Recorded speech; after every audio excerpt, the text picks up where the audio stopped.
जैन साथियों, आज आरएसएस के 100 साल पूरे हो रहे हैं, यानी कि राष्ट्रीय स्वयंसेवक संघ। नाम में क्या लिखा हुआ है? राष्ट्रीय। जब आप इसको पढ़ते हैं कि राष्ट्रीय स्वयंसेवक संघ है तो ऐसा लगता है कि पूरे राष्ट्र का प्रतिनिधित्व है इसमें। लेकिन 100 साल पूरे होने पे मेरे कुछ सवाल हैं। वो तीखे भी हैं, कड़वे भी हैं, लेकिन सच्चे भी हैं। 100 वर्षों में इस देश की 85% लोगों की हिस्सेदारी आरएसएस में क्यों नहीं हुई? 100 वर्षों में एक भी दलित आरएसएस का प्रमुख क्यों नहीं हुआ? एक भी आदिवासी आरएसएस का प्रमुख क्यों नहीं हुआ? एक भी पिछड़े वर्ग का व्यक्ति आरएसएस का प्रमुख क्यों नहीं हुआ? कभी आपने सोचा, कभी आपने विचार किया कि आरएसएस जो अपने आप को राष्ट्रीय स्वयंसेवक संघ कहती है, उस आरएसएस में एक भी आरएसएस का प्रमुख 85% आबादी से नहीं है? छोड़ दीजिए, आप दलित, पिछड़ा, आदिवासी तो नहीं है, एक भी महिला आज तक आरएसएस की प्रमुख नहीं हुई। तो आप इसको एक दकियानूसी सोच वाला, एक संकुचित सोच वाला संगठन कह सकते हैं, जो संविधान के खिलाफ है, जो आरक्षण के खिलाफ है, जो दलितों के खिलाफ है, आदिवासियों के खिलाफ है, पिछड़ों के खिलाफ है, जो मनुवादी व्यवस्था में यकीन रखता है, जो जाति के नाम पर भेदभाव वाली व्यवस्था में यकीन रखता है, जो छूत और अछूत की व्यवस्था में यकीन रखता है, जो बाबा साहब डॉक्टर भीमराव अंबेडकर के खिलाफ है, उनके संविधान के खिलाफ है। ऐसे संगठनों से आपको सावधान रहना चाहिए। और इनका क्या योगदान रहा भारत की आजादी के आंदोलन में, यह आपको जरूर पढ़ना चाहिए। 100 वर्षों के पूरे होने पर इनकी शुरुआत 1925 से हुई है, और तब देश जब गुलाम था अंग्रेजों का, उस वक्त आरएसएस ने अंग्रेजों का साथ दिया। इस सच्चाई को देश के लोगों को आज 100 वर्ष पूरे होने पर बताना चाहिए। यह बताना चाहिए कि जब द्वितीय विश्व युद्ध हुआ तो अंग्रेजों की सेना में भर्ती करने के लिए आरएसएस के लोग हिंदुस्तानियों को प्रेरित कर रहे थे और कह रहे थे, अंग्रेजों की सेना में भर्ती हो जाओ, अंग्रेजों का साथ दो। आप जाइए, इतिहास में पड़ताल कीजिए, खोजिए और थोड़ा वक्त लगाइए, आपको पता चलेगा। क्रांतिकारियों की मुखबिरी इन्होंने की, भारत छोड़ो आंदोलन का विरोध इन्होंने किया, भारत की आन बान और शान तिरंगे झंडे का विरोध इन लोगों ने किया। यह इतिहास का ऐसा काला सच है जिसको आरएसएस कभी इनकार नहीं कर सकती। इसलिए जब आप 100 साल पूरे होने पर यह सुन रहे हैं कि प्रधानमंत्री टिकट जारी करने जा रहे हैं, पाठ्यक्रमों में आपको आरएसएस का इतिहास पढ़ाया जाएगा, तो उनकी बड़ाई, उनकी तारीफ, उनके कसीदे पढ़े जाएंगे, लेकिन यह नहीं बताया जाएगा कि इसने आजादी के आंदोलन में देश के साथ गद्दारी करने का काम किया है। यह भी नहीं बताया जाएगा कि 52 साल तक आरएसएस ने अपने मुख्यालय पर तिरंगा झंडा नहीं फहराया। और यह तो आपको जरूर याद रखना चाहिए कि यह भेदभाव में यकीन रखने वाला संगठन है। इसीलिए आज तक आरएसएस का कोई भी प्रमुख दलित, पिछड़ा, आदिवासी या महिला भी नहीं हुआ। जय हिंद। जैन साथियों, आज आरएसएस के 100 साल पूरे हो रहे हैं, यानी कि राष्ट्रीय स्वयंसेवक संघ। नाम में क्या लिखा हुआ है? राष्ट्रीय। जब आप इसको पढ़ते हैं कि राष्ट्रीय स्वयंसेवक संघ है तो ऐसा लगता है कि पूरे राष्ट्र का प्रतिनिधित्व है इसमें। लेकिन 100 साल पूरे होने पे मेरे कुछ सवाल हैं। वो तीखे भी हैं, कड़वे भी हैं, लेकिन सच्चे भी हैं। 100 वर्षों में इस देश की 85% लोगों की हिस्सेदारी आरएसएस में क्यों नहीं हुई? 100 वर्षों में एक भी दलित आरएसएस का प्रमुख क्यों नहीं हुआ? एक भी आदिवासी आरएसएस का प्रमुख क्यों नहीं हुआ?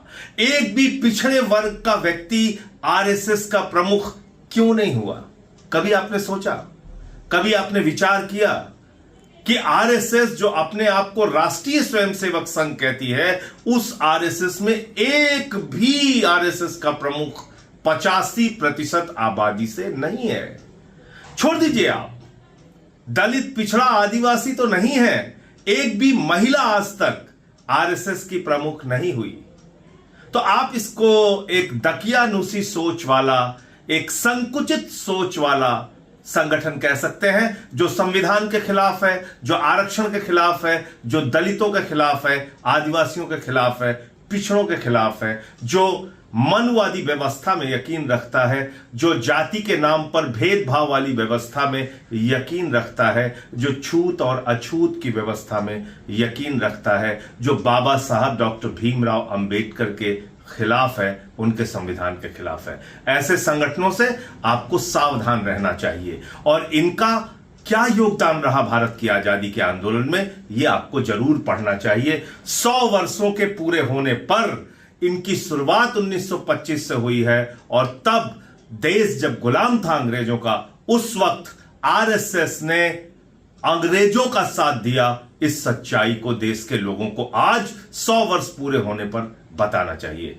यह बताना चाहिए कि जब द्वितीय विश्व युद्ध हुआ तो अंग्रेजों की सेना में भर्ती करने के लिए आरएसएस के लोग हिंदुस्तानियों को प्रेरित कर रहे थे और कह रहे थे अंग्रेजों की सेना में भर्ती हो जाओ, अंग्रेजों का साथ दो।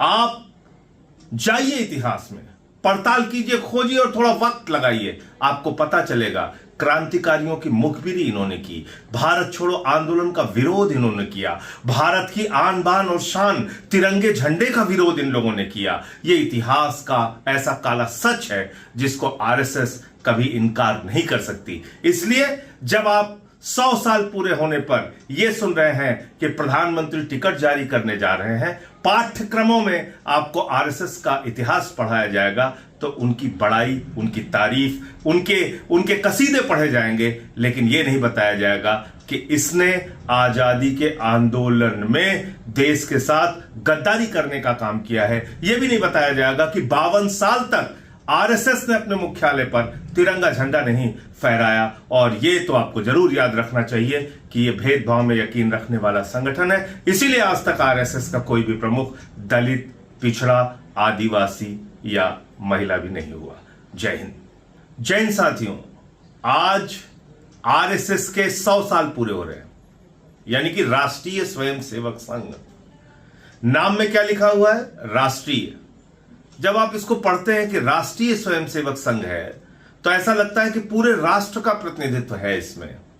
लेकिन 100 साल पूरे होने पे मेरे कुछ सवाल हैं, वो तीखे भी हैं, कड़वे भी हैं, लेकिन सच्चे भी हैं। 100 वर्षों में इस देश की 85% लोगों की हिस्सेदारी आरएसएस में क्यों नहीं हुई?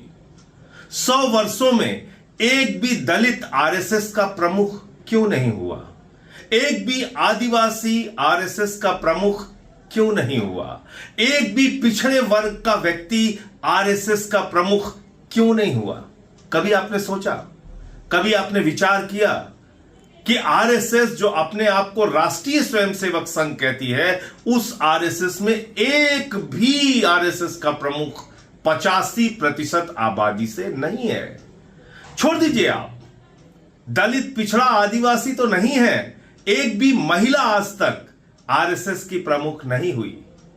तो आप इसको एक दकियानुसी सोच वाला, एक संकुचित सोच वाला संगठन कह सकते हैं, जो संविधान के खिलाफ है, जो आरक्षण के खिलाफ है, जो दलितों के खिलाफ है, आदिवासियों के खिलाफ है, पिछड़ों के खिलाफ है, जो मनवादी व्यवस्था में यकीन रखता है, जो जाति के नाम पर भेदभाव वाली व्यवस्था में यकीन रखता है, जो छूत और अछूत की व्यवस्था में यकीन रखता है, जो बाबा साहब डॉक्टर भीमराव अंबेडकर के खिलाफ है, उनके संविधान के खिलाफ है। ऐसे संगठनों से आपको सावधान रहना चाहिए और इनका क्या योगदान रहा भारत की आजादी के आंदोलन में, यह आपको जरूर पढ़ना चाहिए। 100 वर्षों के पूरे होने पर इनकी शुरुआत 1925 से हुई है और तब देश जब गुलाम था अंग्रेजों का, उस वक्त आरएसएस ने अंग्रेजों का साथ दिया। इस सच्चाई को देश के लोगों को आज 100 वर्ष पूरे होने पर बताना चाहिए।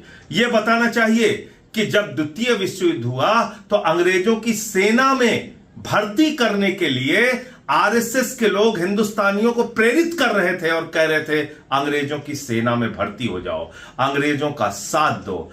आप जाइए इतिहास में, पड़ताल कीजिए, खोजिए और थोड़ा वक्त लगाइए, आपको पता चलेगा क्रांतिकारियों की मुखबिरी इन्होंने की, भारत छोड़ो आंदोलन का विरोध इन्होंने किया, भारत की आन बान और शान तिरंगे झंडे का विरोध इन लोगों ने किया। यह इतिहास का ऐसा काला सच है जिसको आरएसएस कभी इनकार नहीं कर सकती। इसलिए जब आप 100 साल पूरे होने पर यह सुन रहे हैं कि प्रधानमंत्री टिकट जारी करने जा रहे हैं, पाठ्यक्रमों में आपको आरएसएस का इतिहास पढ़ाया जाएगा, तो उनकी बड़ाई, उनकी तारीफ, उनके कसीदे पढ़े जाएंगे, लेकिन यह नहीं बताया जाएगा कि इसने आजादी के आंदोलन में देश के साथ गद्दारी करने का काम किया है। यह भी नहीं बताया जाएगा कि 52 साल तक आरएसएस ने अपने मुख्यालय पर तिरंगा झंडा नहीं फहराया। और यह तो आपको जरूर याद रखना चाहिए कि यह भेदभाव में यकीन रखने वाला संगठन है। इसीलिए आज तक आरएसएस का कोई भी प्रमुख दलित, पिछड़ा, आदिवासी या महिला भी नहीं हुआ। जय हिंद।